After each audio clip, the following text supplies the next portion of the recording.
김동인의 감자.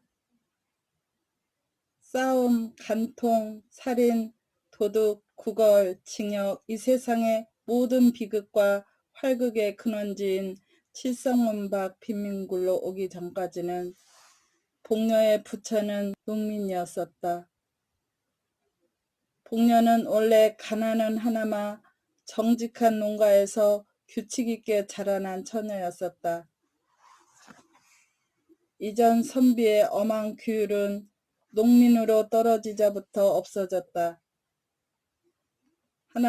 그러나 어딘지는 모르지만 땅 농민보다는 좀 똑똑하고 엄한 가율이 그 집에 그냥 남아있었다. 그 가운데서 자라난 복녀는 물론 다른 집 처녀들같이 여름에는 벌거벗고 겨울에서 몇 감고 바짓바람으로 동네를 돌아다니는 것을 예사로 알기는 알았지만, 그러나 그의 마음속에는 막연하나마 도덕이라는 것에 대한 저품을 가지고 있었다. 그는 15살 나는 해에 동네 호라비에게 80원에 팔려서 시집이라는 것을 갔다. 그의 새서방 영감이라는 표현이 적당한 그분은 그보다 20년이나 위로서 원래 아버지의 시대에는 상당한 농민으로서 밭도 몇 마직이 있었으나 그의 대로 내려오면서 하나둘 줄기 시작하여 마지막에 복녀를 산 80원이 그의 마지막 재산이었다. 그는 극도로 게으른 사람이었다. 동네 노인의 주선으로 소작 밖에나 얻어주면 종자나 뿌려둔 뒤에는 후치지도 안하고 김도 안 매고 그냥 버려두었다가는 가을에 가서는 되는 대로 거두어서 금년은 흉년이네 하고 전주집에는 가져도 안 가고 자기 혼자 먹어버리고 하였다. 그러니까 그는 한 발을 밭을 이틀을 연하여 붙여 본 일이 없었다. 이리하여 몇 해를 지내는 동안 그는 그 동네에서는 밭을 못 얻으리만큼 인심과 신용을 잃고 말았다. 복녀가 시집을 온 뒤 한 3, 4년은 장인의 덕으로 이렁저렁 지내갔으나 이전 선비의 꼴인 장인도 차차 사이를 믿게 보기 시작하였다. 그들은 처가에까지 신용을 잃게 되었다. 그들 부처는 여러 가지로 의논하다가 할 일 없이 평양성 안으로 맞벌이로 들어왔다. 그러나 게으른 그에게는 맞벌이나마 역시 되지 않았다. 하루 종일 지게를 치고 영관장에 가서 대동강만 내려다보고 있으니 어찌 맞벌이인들 될까. 한 서너 달 맞벌이를 하다가 그들은 요행 어떤 집 막간살이로 들어가게 되었다. 그러나 그 집에서도 얼마 안 하여 쫓겨나왔다. 그녀는 부지런히 주인 집 일을 보았지만 남편의 게으름은 어찌할 수가 없었다. 매일 복녀는 눈에 칼을 세워가지고 남편을 채근하였지만 그의 게으름 버릇은 개를 줄 수는 없었다. 볕섬 좀 치워달라고요. 남 졸음 오는데 님저가 치우시건. 내가 치우나요? 20년이나 밥 처먹고 그걸 못 치워? 에이구 칵 죽구나 말디. 이년 뭘? 이러한 싸움이 그치지 않다가 마침내 그 집에서도 쫓겨나왔다. 이젠 어디로 가나? 그들은 할 일 없이 칠성문 밖 빈민굴로 밀려오게 되었다. 칠성문 밖을 한 부락으로 삼고 그곳에 모여있는 모든 사람들의 정업은 거러지요. 부업으로는 도둑질과 자기네끼리의 매음, 그 밖에 이 세상의 모든 무섭고 더러운 죄악이었다. 복녀도 그 정업으로 나섰다. 그러나 19살에 한참 좋은 나이에 여편네에게 누가 밥인들 잘 칠까? 젊은 거이 거랑은 왜? 그런 소리를 들을 때마다 그는 여러 가지 말로 남편이 병으로 죽어가거니 어쩌거니 핑계는 대었지만 그런 핑계에는 단련된 평양 시민의 동정은 역시 살 수가 없었다. 그들은 이 칠성문 밖에서도 가장 가난한 사람 가운데 드는 편이었다. 그 가운데서 잘 수입되는 사람은 하루에 5리짜리 돈푼으로 1원 7, 80전의 현금을 쥐고 돌아오는 사람까지 있었다. 극단적으로 나가서 밤에 돈벌이 나갔던 사람은 그날 밤 400여 원을 벌어가지고 와서 그 근처에서 담배 장사를 시작한 사람까지 있었다. 복녀는 19살이었다. 얼굴도 그만하면 빤빤하였다. 그 동네 여인들의 보통 하는 일을 본받아서 그도 돈벌이 좀 잘하는 사람의 집에라도 간간 찾아가면 매일 5, 60전은 벌 수가 있었지만 선비의 집안에서 자라난 그는 그런 일은 할 수가 없었다. 그들 부처는 역시 가난하게 지냈다. 굽는 일도 흔히 있었다. 기자며 솔밭에 송충이가 끓었다. 그때 평양부에서는 그 송충이를 잡는데 칠성문 밖 빈민굴의 여인들을 인부로 쓰게 되었다. 빈민굴 여인들은 모두 다 지원을 하였다. 그러나 뽑힌 것은 겨우 50명쯤이었었다. 복녀도 그 뽑힌 사람 가운데 한 사람이었다. 복녀는 열심으로 송충이를 잡았다. 소나무에 사다리를 놓고 올라가서는 송충이를 집게로 집어서 약물에 잡아넣고 또 그렇게 하고 그의 통은 잠깐 사이에 차고 하였다. 하루에 32전씩의 품삯이 그의 손에 들어왔다. 그러나 대여세 하는 동안에 그는 이상한 현상을 하나 발견하였다. 그것은 다른 것이 아니라 젊은 여인부 한 여남은 사람은 언제나 송충이는 안 잡고 아래서 저절거리며 웃고 날뛰기만 하고 있는 것이었다. 뿐만 아니라 그 놀고 있는 인부의 품삯은 일하는 사람의 싹전보다 8전이나 더 많이 내어주는 것이다.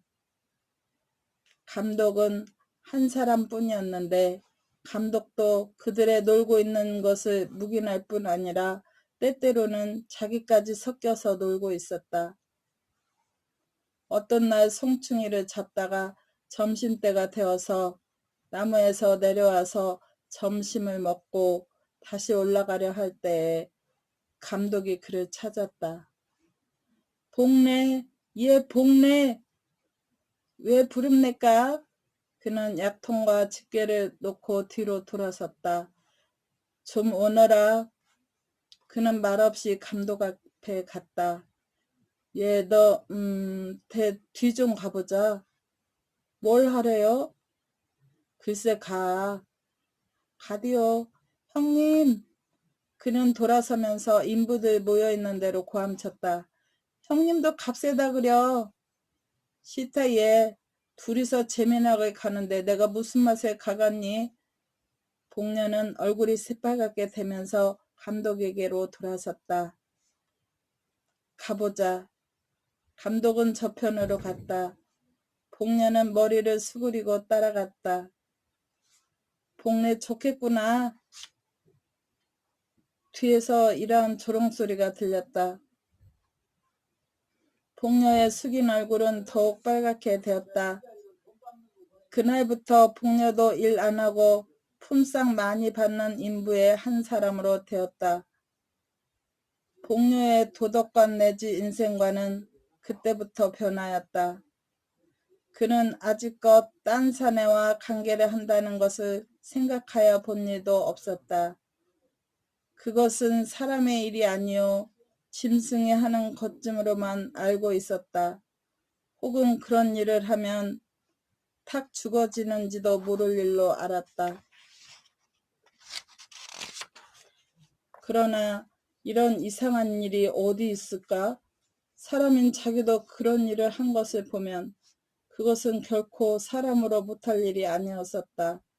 게다가 일 안 하고도 돈 더 받고 긴장된 육회가 있고 빌어먹는 것보다 점잖고 일본말로 하자면 삼박자 같은 좋은 일은 이것뿐이었었다. 이것이야말로 삶의 비결이 아닐까. 뿐만 아니라 이 일이 있은 뒤부터 그는 처음으로 한계 사람이 된 것 같은 자신까지 얻었다. 그 뒤부터는 그 얼굴에는 조금씩 분도 바르게 되었다. 1년이 지났다. 그의 처세의 비결은 더욱더 순탄히 진척되었다. 그의 부처는 이제는 그리 궁하게 지내지는 않게 되었다. 그의 남편은 이것이 결국 좋은 일이라는 듯이 아랫목에 누워서 벌심벌심 웃고 있었다. 복녀의 얼굴은 더욱 이뻐졌다. 여보, 아즈바니, 오늘은 얼마나 벌었어? 복녀는 돈 좀 많이 벌은 듯한 거지를 보면 이렇게 참는다. 오늘은 많이 못 벌었세다. 얼마? 도무지 10서너냥. 많이 벌었세다 카레. 한 대냥 꿔 주소 그래. 오늘은 내가 어쩌고 저쩌고 하면 복녀는 곧 뛰어가서 그의 팔에 늘어진다. 나한텐 들킨다면은 꿔구야 말아요. 나 뭔 이 아주머니 만나면 야단이더라. 자, 꿰주니 그 대신 응? 알았디? 난 몰라요. 헤헤헤헤. 모르면 안 좋대야. 글쎄 알았대도 그런다. 그의 성격은 이만큼까지 진보되었다. 가을이 되었다. 칠성문 밖 빈민굴의 여인들은 가을이 되면 칠성문 밖에 있는 중국인의 채마밭에 감자며 배추를 도둑질하러 밤에 바구니를 가지고 간다. 복녀도 감자깨나 잘 도둑질하여 왔다. 어떤 날 밤 그는 고구마 한 바구니를 잘 도둑질하여 가지고 이젠 돌아오려고 일었을 때에 그 뒤에 시꺼먼 그림자가 서서 그를 꽉 붙들어다 보니 그것은 그 밭의 주인인 중국인 왕서방이었었다. 복녀는 말도 못하고 멀찐멀찐 발 아래만 바라다보고 있었다. 우리 집에 가. 왕서방은 이렇게 말하였다. 가재문 가디. 힝, 그것도 못 갈까. 복녀는 웅덩이를 한번 획 두른 뒤에 머리를 젖히고 바구니를 저으면서 왕서방을 따라갔다. 1시간쯤 뒤에 그는 왕서방의 집에서 나왔다. 그가 밭고랑에서 길로 들어서려 할 때에 문득 뒤에서 누가 그를 찾았다. 복례 아냐? 복녀는 획 돌아서 보았다. 거기는 자기 곁집 여편네가 바구니를 끼고 어두운 밭고랑을 더듬더듬 나오고 있었다. 형님이 됐을까? 형님도 들어갔댔을까? 닌자도 들어갔댔나? 형님은 네 집에, 나 눅소방네 집에, 님자는? 난 왕서방네. 형님 얼마 받았어? 눅소방네 그 깍쟁이놈 배추 3팩이. 난 4만 받았디. 복녀는 자랑스러운 듯이 대답하였다. 10분쯤 뒤에 그는 자기 남편과 그 앞에 돈 4만을 내어놓은 뒤에 아까 그 왕서방의 이야기를 하면서 웃고 있었다. 그 뒤부터 왕서방은 무시로 복녀를 찾아왔다. 한참 왕서방이 눈만 멀찐멀찐 앉아있으면 복녀의 남편은 눈치를 채고 밖으로 나간다. 왕서방이 돌아간 뒤에는 그들 부처는 일원 혹은 이원을 가운데 넣고 기뻐하고 하였다. 복녀는 차차 동네 거지들한테 애교를 파는 것을 중지하였다. 왕서방이 분주하여 못 올 때가 있으면 복녀는 스스로 왕서방의 집까지 찾아갈 때도 있었다. 복녀의 부처는 이제 이 빈민굴의 한 부자였었다. 그 겨울도 가고 봄이 이르렀다. 그때 왕서방은 돈 100원으로 어떤 처녀를 하나 마누라로 사오게 되었다. 복녀는 다만 코웃음만 쳤다. 복녀 강짜하겠구만. 동네 여편네들이 이런 말을 하면 복녀는 흥하고 코웃음을 웃고 하였다. 내가 강짜를 해? 그는 늘 힘있게 부인하고 있었다.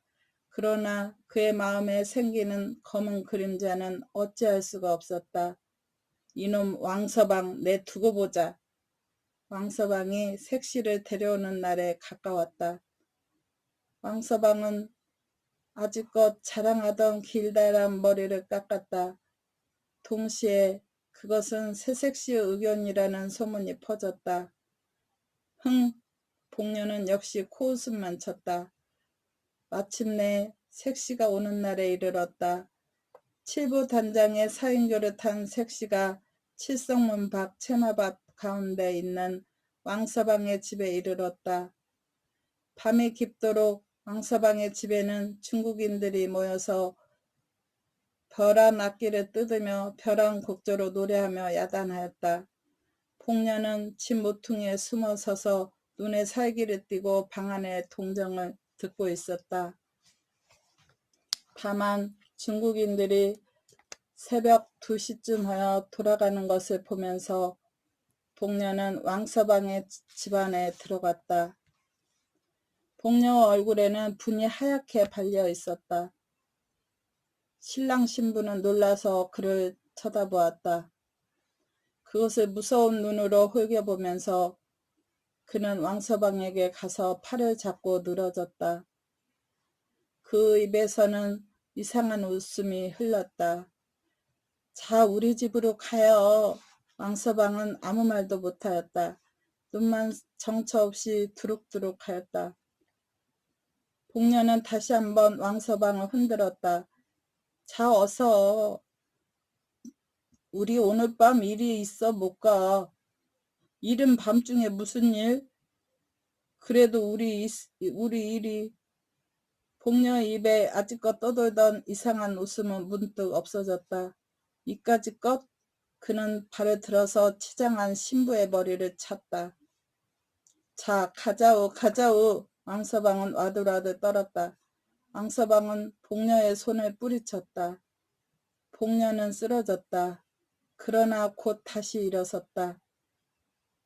그가 다시 일어설 때는 그의 손에는 얼른얼른 하는 낫이 한자로 들려 있었다. 이때는 죽어라 이놈. 나 때렸디? 이놈아. 아이고 사람 죽이노나. 그는 목을 놓고 쳐울면서 낫을 휘둘렀다. 칠성문 밖 외따른 밭 가운데 홀로 서 있는 왕서방의 집에서는 일장의 활극이 일어났다. 그러나 그 활극도 곧 잠잠하게 되었다.